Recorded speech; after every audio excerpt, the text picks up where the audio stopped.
Welcome to the Tech Egg. Don't get scrambled. Enjoy the video.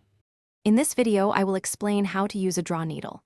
First, gather your supplies: a sterile draw needle, a syringe, and the liquid medication vial. Before starting, always wash your hands thoroughly with soap and water.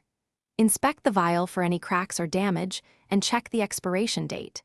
This preparation ensures a safe and effective process for drawing up medication, minimizing contamination risks and ensuring proper dosage. Once your hands are clean, take an alcohol wipe and vigorously clean the rubber stopper of the medication vial. Wipe it for at least 30 seconds to ensure proper disinfection. Let the stopper air dry completely. Do not fan it or blow on it. This crucial step prevents bacteria from entering the vial when you insert the needle, maintaining the sterility of your medication. Now, carefully uncap your draw needle. With the vial inverted, gently pull back the syringe plunger to draw the liquid. It's often helpful to draw slightly more than your target dose to account for any air bubbles. Tap the syringe gently to encourage any bubbles to rise to the top.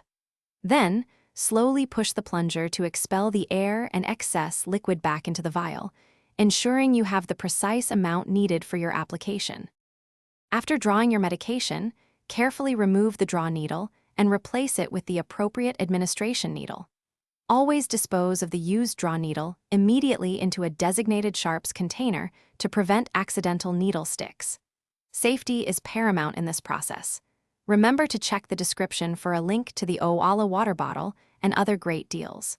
Proper disposal protects everyone and ensures a clean environment for future use. Thanks for watching. Consider subscribing if I helped unscramble your problems.